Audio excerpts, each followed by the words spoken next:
Good evening, grave robbers, and welcome back to the television graveyard.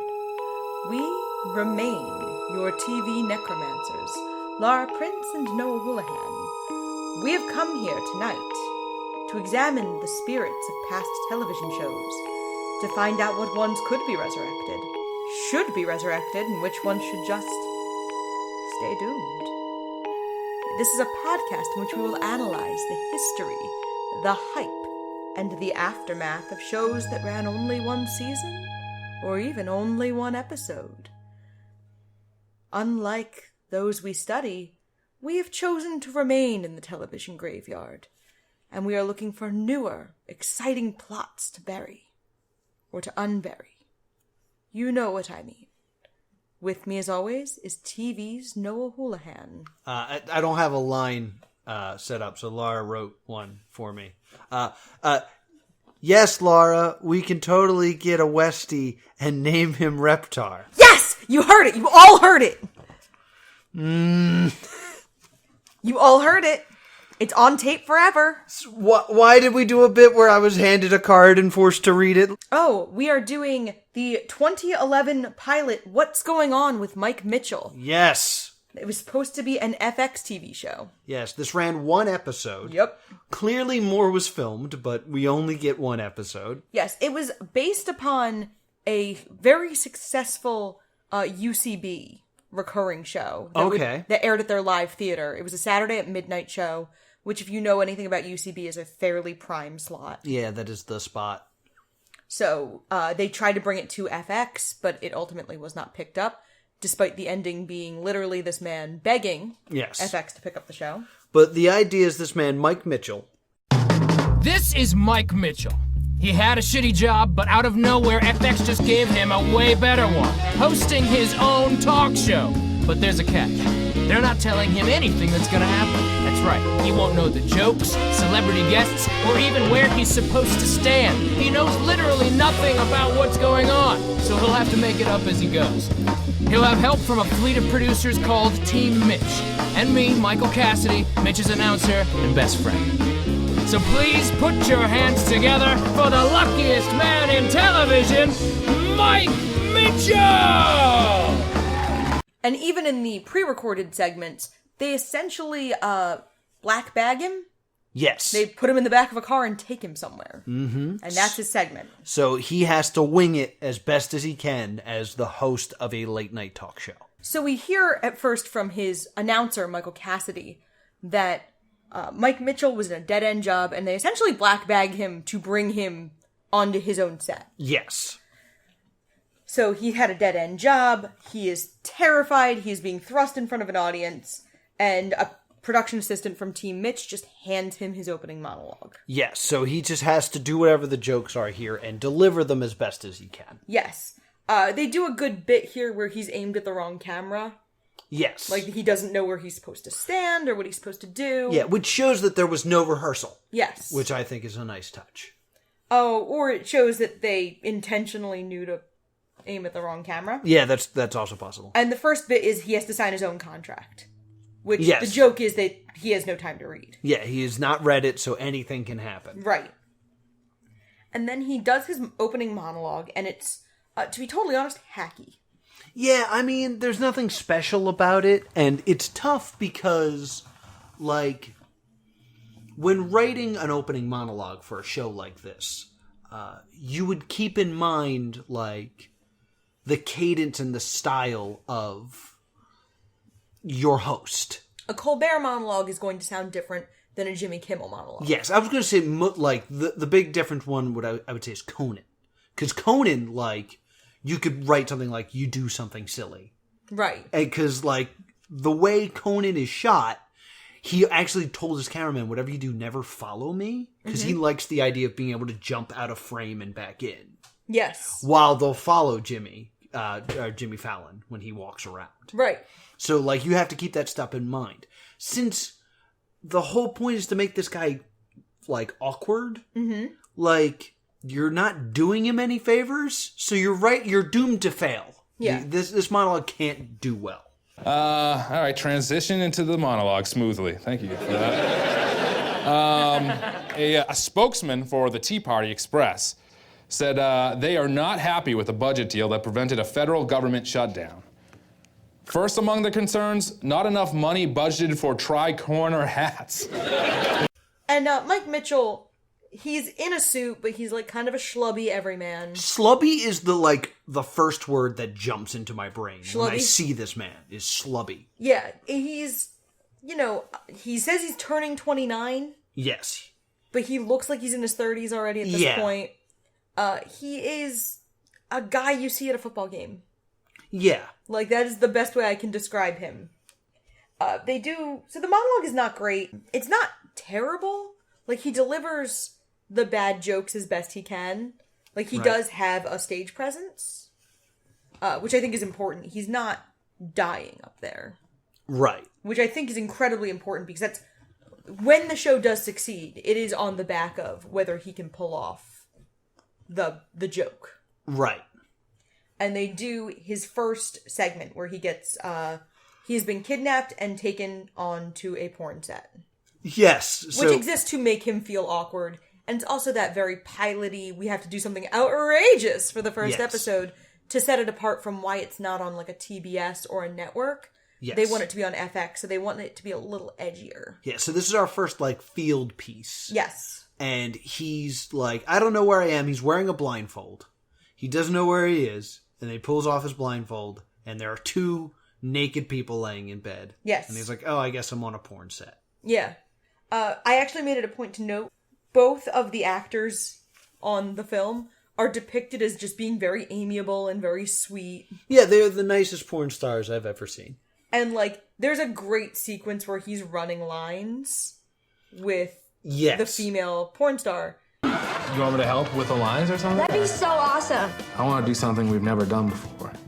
I'll do anything you want.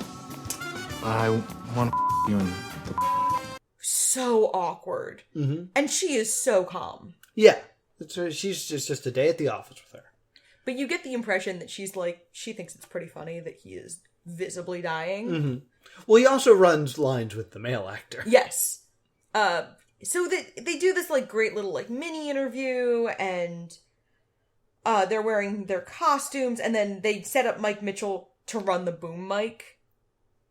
And I actually wrote, the camera work is admirable in this sequence. Right. They do a great job of capturing how awkward everything is for Mike Mitchell, while not really coming off as exploitative. Yeah, of the adult film actors. Yeah, you can't see the actors, but you know that he is a pole's length away from two people having sex in front of him. Yes. It's a funny idea. And the camera work is very skillful in this is going to be a super, super weird comparison. A big complaint of one of the episodes of Game of Thrones, when Sansa Stark is sexually assaulted by Ramsay Bolton, is that the camera focuses on Theon Greyjoy and his reaction. Right. And a lot of people didn't like that because this is this trauma happening to Sansa Stark, and we're studying a man's reaction. I thought about this because this is that same people having sex, but we're focusing on someone else's reaction. Yeah. In the complete other direction, played for total comedy. The sex is not a rape. It's more of it's transactional because it's a dark film. But it's this idea of you're just seeing someone's reaction. One of them is played for drama, one of them is played for comedy. This might be the best bit of commentary you've ever given to Stay Doomed. You know that scene where Sansa gets raped? It's that, but funny and good. I would like everyone to know that's not how I meant to say that. But they reminded me of each other in that it's all about someone else's reaction. Right. And how that this show was more successful in that bit than Game of Thrones. Yeah. Because Game of Thrones centered something that was not about this person on this person and made their reaction more important than what was actually happening. And in this, the joke is that for these two people, it's not a horrific trauma. It's a day at the office. But for the guy watching it is now both a day at the office and horrific trauma. Because he's so uncomfortable. Yeah, I was just, like, I don't know why it reminded me so much of that sequence. Yeah. So you heard it here. What's going on, Mike Mitchell? Better than Game of Thrones. Mike Mitchell, what do we say to the God of Death? I don't know. No one told me. Here's your cue card. Later today? Oh. So, this was a lot of fun. And then we get the first celebrity guest. Yes. It is very obvious they did not tell Mike Mitchell who the guests were. Right. Which, there are certain things here I'm not entirely sure he does or doesn't know. But I 100% buy that he did not know who this first celebrity guest was. Right. Because when Will Ferrell comes out, Mike Mitchell almost cries. Yeah, just the joy of seeing, like, one of probably his comedic heroes. Oh, my next note is almost in quotes, Mike Mitchell cries. Because what year is this? 2011. This is 2011, so this is not quite peak Will Ferrell, but, like, this is post Anchorman and Step Brothers. Yeah, I think this is like the campaign era Will Ferrell. Yeah, the campaign was probably like his last really good movie, and it would have come out like right around here. It depends on how you feel about Anchorman 2, The Legend Continues. Yeah, I guess that's true. But yeah, like this was Will Ferrell's still like you and I have had this conversation before, just as a conversation about how there hasn't been another Will Ferrell. There hasn't been another actor in the comedy game who has been able to sell a film. Yeah, because he's going to be in it and be funny. And so that's kind of what I was thinking about here. Of like, he's at kind of the pinnacle. He starts to like do fewer films after this. Right. But like, Will Ferrell is a brand at this point, and he is a successful brand. Yeah, and now he's on his show. And Will Ferrell comes in, sits down, and Mike Mitchell is effusive in his thrill that Will Ferrell is there with him right now. Yes. Now, this is a thing I noticed, because in doing this show and doing conventions and things like that, I'm often in a situation where I end up on a podcast. Yes. And there's a few podcasts you can listen to. I won't call them out. But there are a few podcasts where I'm a guest, and you can tell the point where I realize that the podcasters don't know what they're doing, and I'm going to start driving. Yes, I've actually watched this happen. And Will Ferrell kind of gets to that point where it's like, I'm not going to let this bomb, so I'm just going to take over. Yes, Will Ferrell kind of jokes that the show is cursed. Yes. And is like... My pleasure. It is an honor to be your first guest, but you made it... Well, it wasn't your decision. No, not at all. I would have given a huge thumbs up to it, though. The show made a terrible mistake. How's that? Because there's, every talk show I've been the first guest on has been cursed. Oh, that's... Yeah. Oh, Jesus. Yeah. John McEnroe.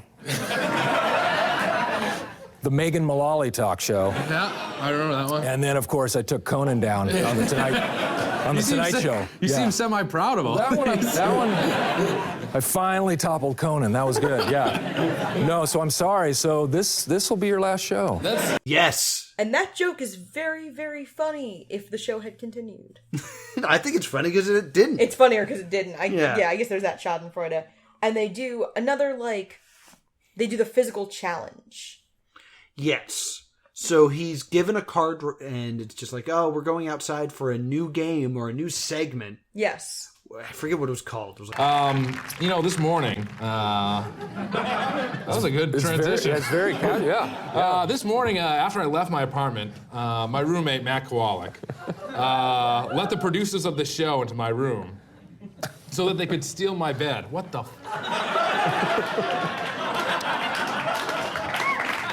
For real? I guess so. It's all part of our new segment, Save Your Bed. Save Your Bed, yes. Which, to me, has the similar cadence of, Do You Know Ya Boo? From Parks and Rec. Yeah, just not a great title. But... No. and he's up against Will Ferrell. No, they're a team. Oh, they're a team. Versus the steamroller. Right. They have to find a matching set of pajamas out of a pile. Yes, you think you've undersold this. The first thing he finds out is that the producers have broken into Mike Mitchell's home. Yes. And stolen basically his bedroom. Yeah, like his nightstand, his bed. And... his, like, crappily unmade bed. Like, they didn't even bother to make it. Yes. And I assume, like, a pile of his laundry. Yes. And he's told that they have to work together as a team to find a matching pair of pajamas. Yes. Before a steamroller will run over his bed. Yes. I have problems here at this point. One, I don't actually buy it's his real bed. Yeah, and the thing is, if it was his real bed, which, see, the issue I have is, based on what I'm seeing from the show, I could believe it was his real bed. Mm-hmm. They could have taken the time to show us that. Yeah. Because if the whole point is they broke in, they should have taken pictures of his room. Mm-hmm. Like, look, here's his bed. And then had it, like, dissolve into his bed being outside. Yeah. Like, one of my favorite things when Rihanna breaks into Jimmy Kimmel's apartment. Yeah. To do the bitch better have my money prank.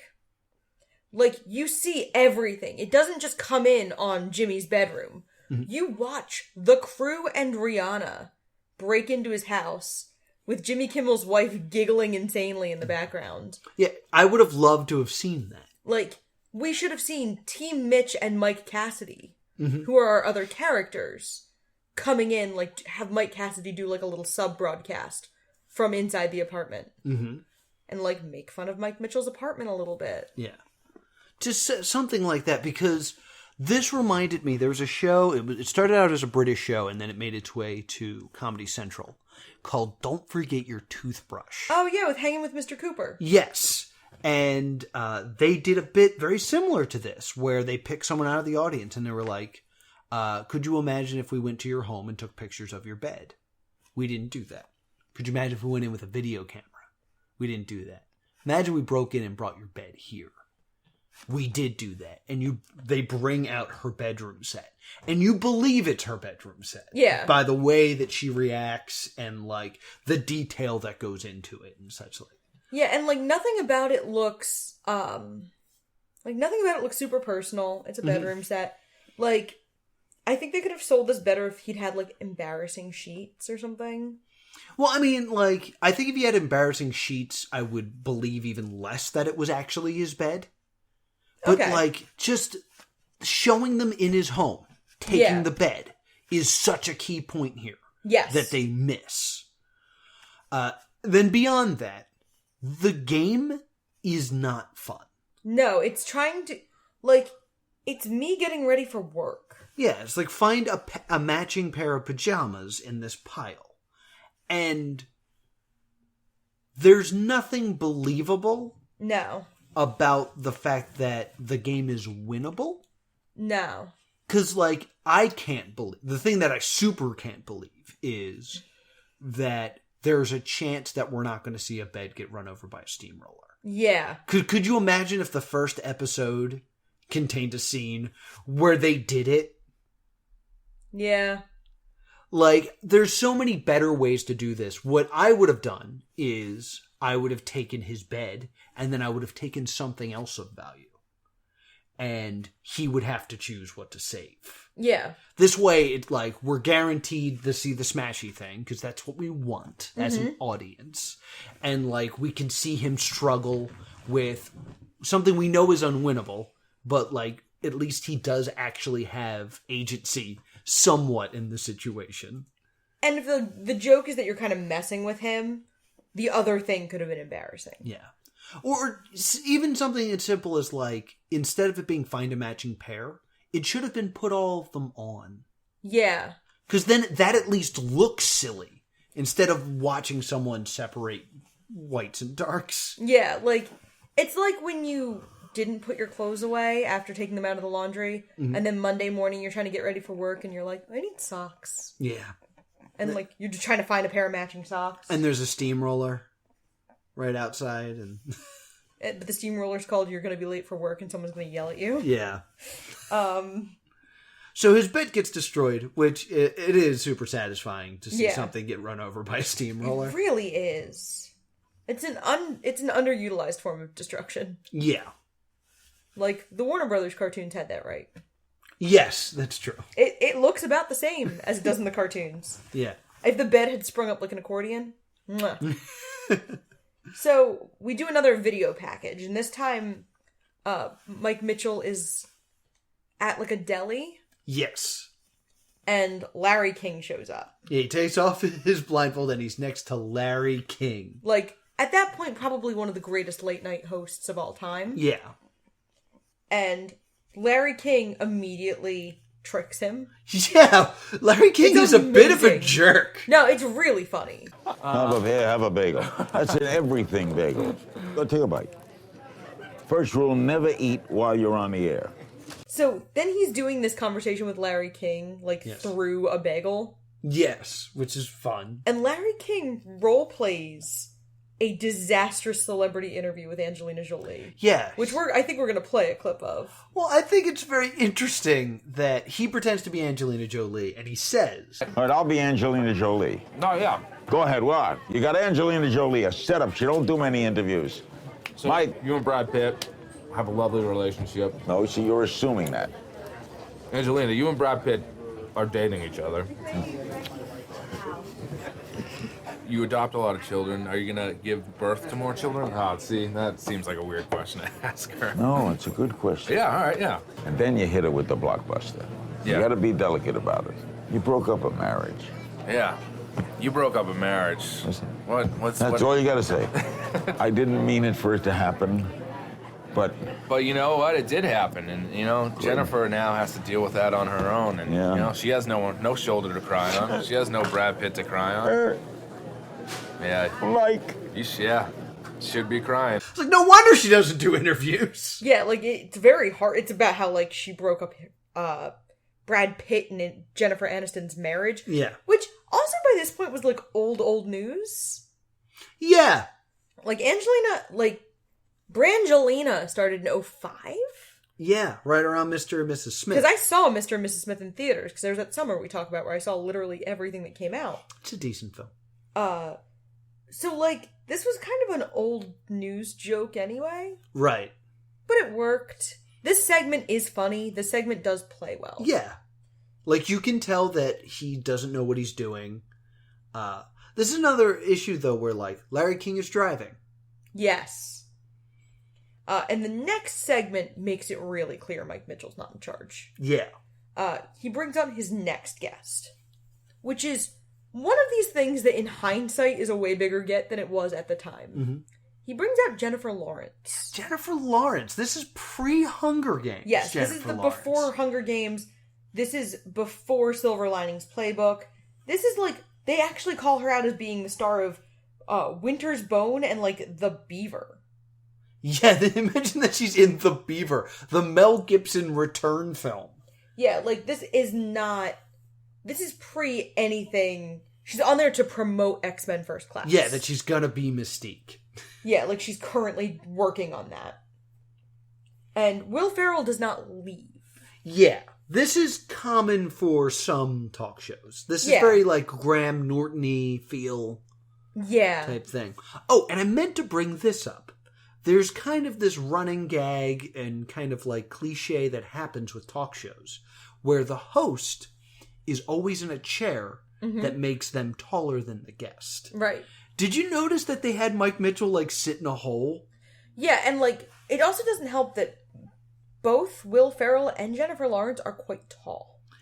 Well, yeah, but, like, they also, like, went out of their way to make sure the guests are always taller than him. Yes. Which is great for what this show is. Yeah, and they're both tall people, so it's not that hard to do it. Yeah, so that little detail I thought was really good for them to, like, include that, because eventually the idea is they would have a guest that's not taller than him, but they would make them taller than him, so he doesn't feel like he's in control of the situation. Yeah, and it'll be really funny. It'd be funny if it was somebody who was, like, famously a bit short. Yes. If Danny DeVito on. Yeah, like a Michael J. Fox, a Danny Yeah. DeVito, someone who's famously not tall. So Will Ferrell doesn't leave, and then, like, Will Ferrell is still driving. Yeah, Will Ferrell's still, like, making jokes and trying to, like, keep the show Floating. afloat, yeah. And Jennifer Lawrence has a great quote during it, where she just dead looks at Mike Mitchell and goes, oh, man. It's like you brought the funny guy to the bar and now you're sorry. Which one? Super on brand for Jennifer Lawrence, circa Yeah. 2011, to just drop the F-bomb on what's going to be a TV show. Mm-hmm. But Will Ferrell is carrying the show, and my notes then say, this is fun, but this feels like a hard gimmick to keep doing. Yes. On a TV show. Because, like, Jennifer Lawrence and Will Ferrell just chit-chat about Sour Patch Kids, and Mike Mitchell clearly develops a giant crush on Jennifer Lawrence. Oh, he's in love with Jennifer Lawrence. Jennifer Lawrence offers Mike Mitchell her bed. Yeah. Like, I'm going to have a new mattress if you want my old one. And she's not famous enough to realize that, like, that's going to be creepy for her. Yeah, but I also totally believe that's something that Jennifer Lawrence would do. Yeah. Especially pre-Hunger Games, like, super fame Jennifer Lawrence, where she's just, like, still fairly normal person. I know, up to fairly recently, she was still living with her parents. Oh, really? Yeah, she bought a house, but moved her whole family into it, 'cause she's like, I can't live on my own. Have you seen me? That's adorable. Yeah, so, like, she did, and she was really still an every girl. She was developing a career as an actress, but she hadn't blown up yet. Mm-hmm. So this is, like, early, super genuine, there were no publicists or handlers trying to rein her in, Jennifer Lawrence. Right. Jennifer, I have to say, the Jennifer Lawrence Will Ferrell conversation's hilarious. Yeah, it's great. We have a lot of fun watching it. Mm-hmm. But it's when I realized, I'm like, this seems like a difficult gimmick to repeat. Mm-hmm. So that's the end of the show, pretty much already. Yeah, well, there's a song. We get the musical guest. Yeah, it reminds me of Whose Lines Is It Anyway a little bit. Yes. Where it's like right before the credits / bleeding into the credits. And the musical guest is, predictably, Mike Mitchell. Mm-hmm. Jennifer Lawrence and Will Ferrell at this point are still upstage. Mm-hmm. Mike Mitchell starts to kind of, like, awkwardly improvise a musical number. Yes. And, like, the song that's playing that he has to sing along to is not very good. No, it's generic. And, but you know what is good? Watching Will Ferrell in the background. Yes.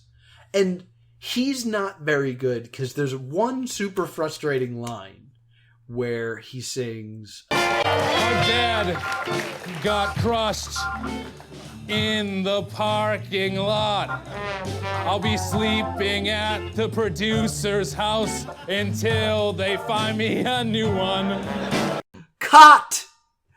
Until they get me a cot! It rhymes with lot! It's so easy! Yeah. And then later, like, throughout the rest of the song, he does get some rhymes in. Yeah, he starts to figure it out. Anytime he gets one, he's super proud of himself. He does this failure of a closing number that is probably the most awkward part of the entire show. Because you're watching just somebody suck at improv. Yeah. And, like, I've seen a lot of improv, and I've watched a lot of people suck at improv. It never gets easier. Right. To watch someone suck at improv. So, then they close the show. They do the, like, you know, thank you, Will Ferrell, Jennifer Lawrence, Team Mitch, blah, blah, blah. Now I'm going to beg FX to pick up this show. Please, FX, pick up this show. Yeah, it's not even, like, this is going to sound terrible. It's not even very creative begging. No, it's just begging. It should be noted that he thanks Funny or Die, which is owned by Will Ferrell. Yes. So I did have kind of a moment of like, oh, that's why he's here. Yeah. So Will Ferrell has a plastic smile during this entire sequence. But he has skin in the game. Like, he wants this to do well. Yeah. Because he's kind of producing it. Yeah, but he's visibly like, oh no. Yeah. Like, he's got that smile that doesn't quite reach the eyes. Mm-hmm. Jennifer Lawrence is lovely and gracious through the entire show. Yeah. Like, to the point where I'm like, was this one of your first talk show I was about to appearances? say, I bet this is her first time on a talk show. I don't think it's her first time. She'd already been nominated for an Academy Award when this happened. Really? Yeah, Winter's Bone. Oh, I keep forgetting about that film. Which, like, if you know anything about the movie, it is clearly a very long audition tape for Katniss Everdeen. Oh, okay. Because she's living in the woods, taking care of her family, and hunting. Oh, okay. It's a very on-the-nose audition tape. But then after that, we have the credits. And they do another improvised song. This time with Will Ferrell. Yes. And it's not good. It's not any better. Like, they kind of try to do the hoedown thing, where Mike Mitchell sings a line, and then Will Ferrell's supposed to respond with a rhyme. Yeah. And then they just kind of lose their way. Yes. What a rapport between you and I. We sure hit it off like two diamonds in the sky. You and I kind of failed. Can I sleep over your house tonight? Probably not. In fact, the answer's no. Go sleep with your parents. They're at the tally-ho. So it was rough. Yeah, and, like... It's hard to pull off a stylistic choice for something to be not very good. Yeah, and the biggest issue I have with this show, I think, is it sounds like such a good idea. Yeah. It really sounds like, he's the host of a talk show and he doesn't know anything that's going to happen. That's really interesting and fun. Yes. Like, I really want to see this. And then, of course, my first thought is, well, could I do this? If I was in this situation, would I be able to handle it? I mean, like, there are quite a few episodes, if you go back into our +2 comedy episodes, where I'm interviewing someone, and I really don't know enough about them to have a good interview with them. Yes. But, I survive it and stuff like that, and it seems fun, but the main thing about this show is you need to walk this razor-thin line of, if this person is too good at it, people aren't going to buy the gimmick. Mm-hmm. Because they're not tuning in to watch someone be good at this. They want to see him struggle, fail, and be awkward. The other issue is if they're too bad at it, then it's not a show anymore. My issue, and we'll get into this on our final deliberation, but how do you keep going with this show? I definitely don't think the ideas were exhausted here. Right. And I think one thing that, like, made me like this more was when we started looking up the clips of the live show. Yes.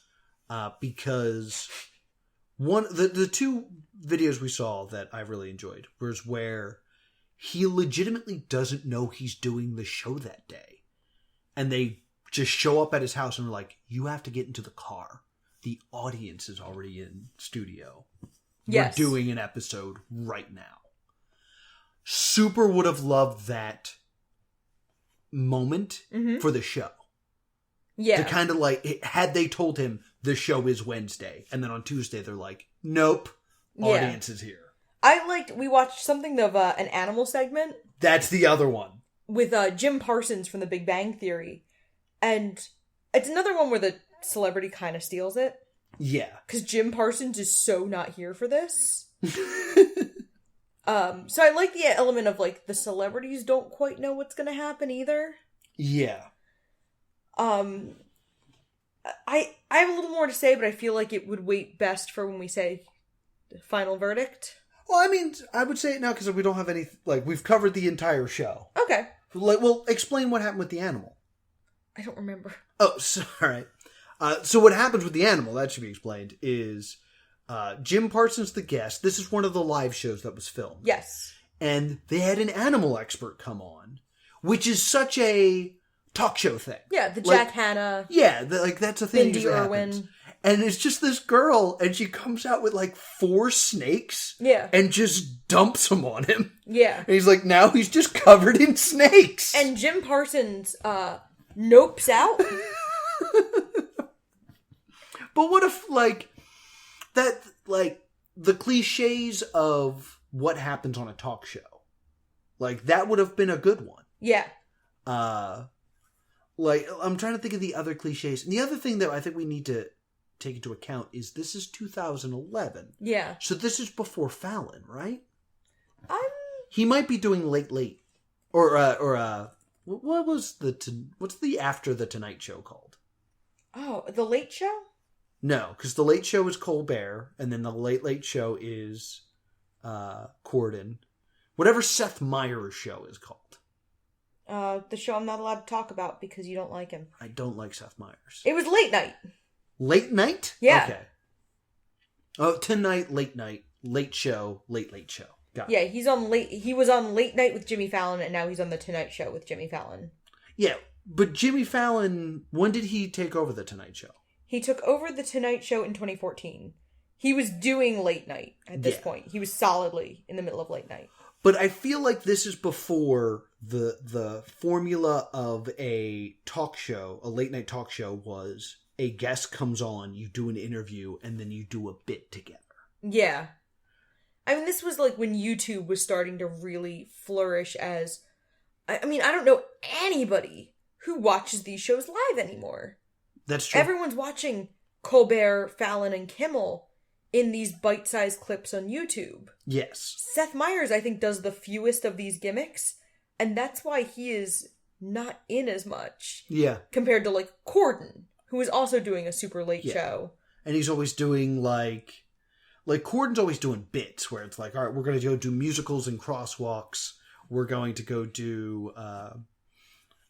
what's Carpool karaoke and things like that. The riff off, the musical theater. Yes. Anytime you have someone who can sing. Yes. Jimmy's always doing games. He's always doing like lip sync battles, and sometimes he just plays catchphrase and Drinko and things like that. Yeah, he always has a game. He has like the trivia game with the puppies. Yeah. Which Jimmy Fallon, call me. But like none of that existed really in 2011. Yeah. Because like I was a Letterman guy for a long time. And, like, I would kind of turn it off once the guest showed up because it was always just an interview. Yeah, the only one who was doing anything kind of even close at this point was Kimmel. Yes. Because this was after, like, the Matt Damon bits had already started at this point. Right. Because I remember watching Sarah Silverman's video to Jimmy Kimmel about Matt Damon. Yeah. Like, in college. Yeah, I remember playing that song on my college radio station. So he was clearly, like, pioneering this. Yeah. So, like, what they're parroting is very different now than what it was then. And it's a pretty good parody of a late night talk show where you don't know what's going on. But I would say this show would do better now. Probably. Because, like... It does run now on Twitch. It runs on Twitch? Yeah, as Mitch Live. Interesting. Because, like... Then you could be like, all right, here's a wacky game. And the idea of bringing a celebrity on to play a wacky game is not out of the ordinary for this style of show anymore. Right. So, like, I think it could work better now than it did in 2011. Yeah. One of my things is, how would this show fare without Will Ferrell? You need to make sure there's a guest on every night who could feasibly carry the show. Right. Which I think will lead me to ask you, is this a stay tuned or a stay doomed? To me, this is a stay doomed for longevity reasons.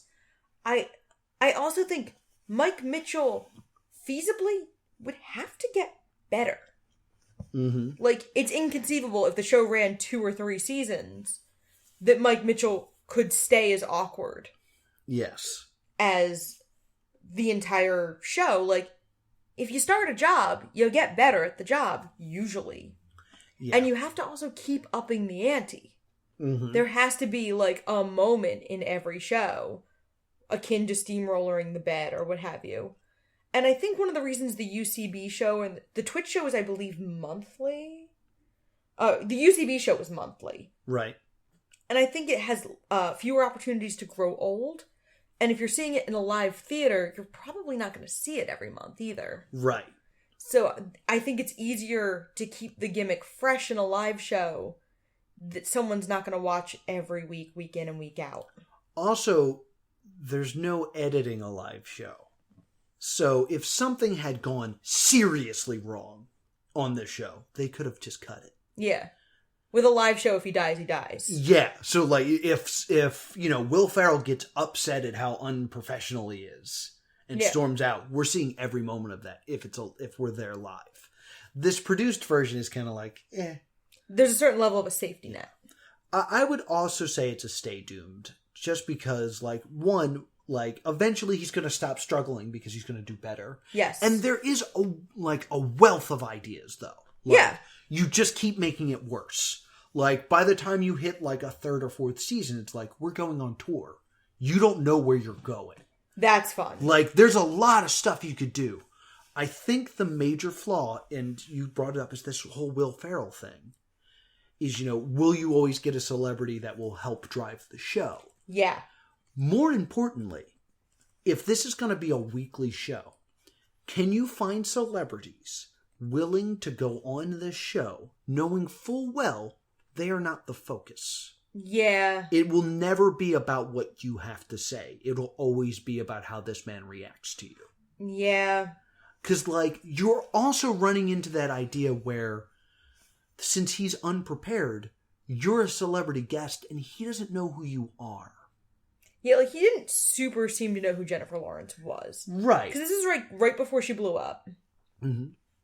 But you're not always... I mean, the first episode is good because Will Ferrell has his, this is his bread and butter. Right. And Jennifer Lawrence is bubbly, charismatic, and most importantly, game. Yeah. But there's clearly the physical challenges with Will Ferrell. They don't have a segment that revolves around Jennifer Lawrence. Right. And they also do not take Will Ferrell out. Right. So in the more cushioned position that would protect, a younger talent or a talent who's not in comedy, mm-hmm. It's really not about you. Yeah. Let's, in music right now, because I'm out of touch with music. Mm-hmm. I just learned who's the bad guy? What's her name? Billie Eilish. Billie Eilish. I just learned who Billie Eilish is. Yes. You still didn't quite know. Yeah, I still didn't quite know. But I just knew who Billie Eilish is. And she's, the hot thing right now. Yeah, her music's different, and, she is topping the charts important person. Yes. As her agent, would you risk putting her on a show that millions of people watch and watch some guy go, who are you? This is going to be a weird thing. That example specifically, I would, because she seems very in tune with pop culture. She's appeared on Hot Ones. Right. So she would probably be familiar with the show, but I wouldn't put a Camila Cabello or someone who's less tied up in an identity of being a little bit of a loose cannon. Because I think this particular show would suit a Billie Eilish well. Right. But I don't think I would toss up a cast member from Riverdale or something. Well, what I'm There's saying, my one per show. If you were a fan of this show and then a celebrity came on and you're just a fan of Michael Mitchell, mm-hmm. and you watch Michael Mitchell say, I don't know who you are. As a fan of Michael Mitchell, I would say, well, I guess they're not worth me knowing either. Yeah. I mean, would you as an agent risk putting your client in a situation where they are devalued?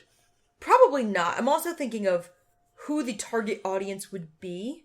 Mm-hmm. If this is a late night talk show on FX, this is going to skew male 18 to 34. I'm not sure I would be pushing Billie Eilish on this show anyway. Right. That's what I'm saying is you would probably be looking for you would be looking for celebrities that would be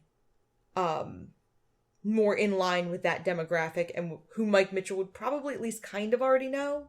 I mean, regardless of my example, there would be an episode where someone he doesn't know shows up. Right. Like, that's kind of a moment you would be waiting for as a fan of this. Right.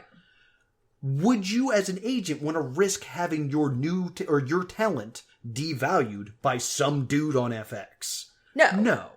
But that's what I'm saying is, like, I think they would have to be like, that's why I think the well of guests would dry up quickly, is because the bookers and the agents would have to be really cognizant of that. Yeah, that's exactly what I'm saying, which is exactly why I'm saying it's a stay doomed. Yeah, because, like, yeah, you could have a Paul Rudd on there, or, you know, I'm trying to think of other, like, guests you could probably throw up, like, a Finn Wolfhard to promote it too, or whatever.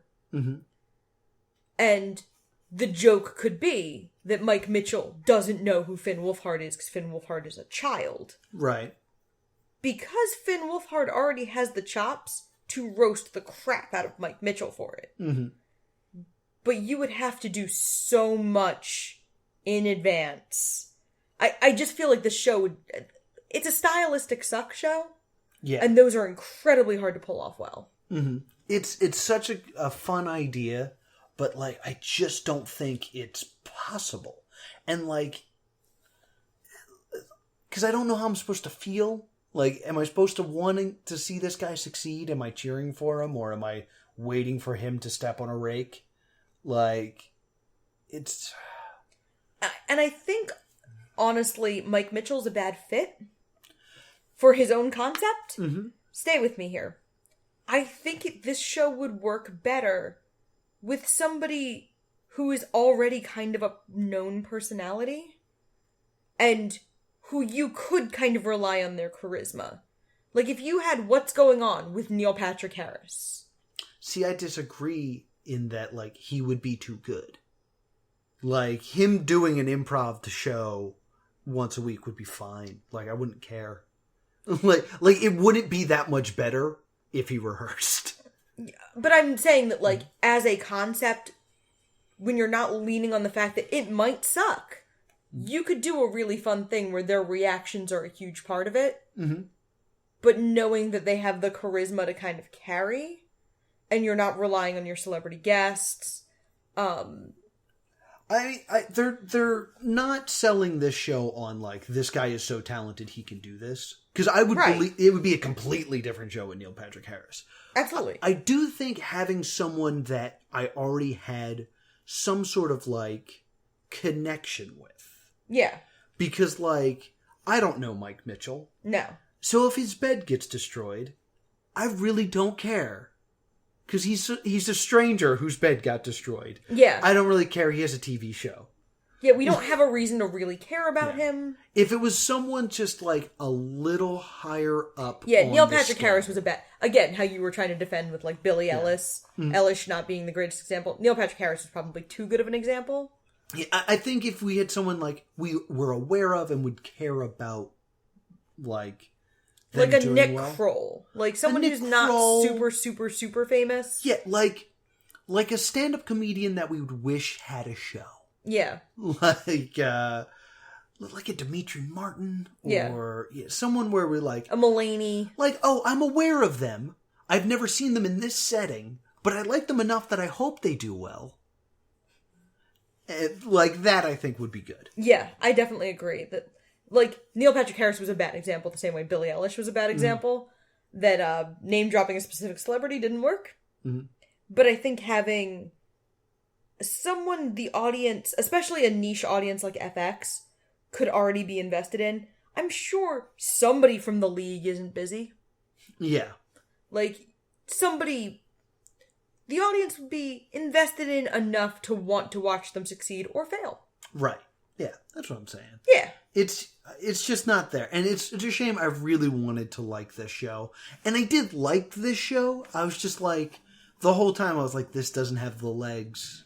Yeah, I could see all of the holes of this show couldn't really go on much past one season. Yeah.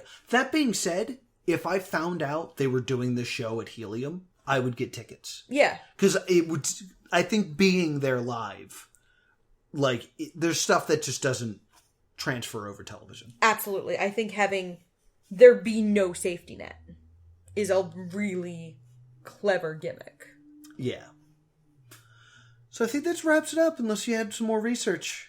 I really didn't. We had some clips that we watched from the live shows. He's doing it now as Mitch Live on Twitch. Mm-hmm.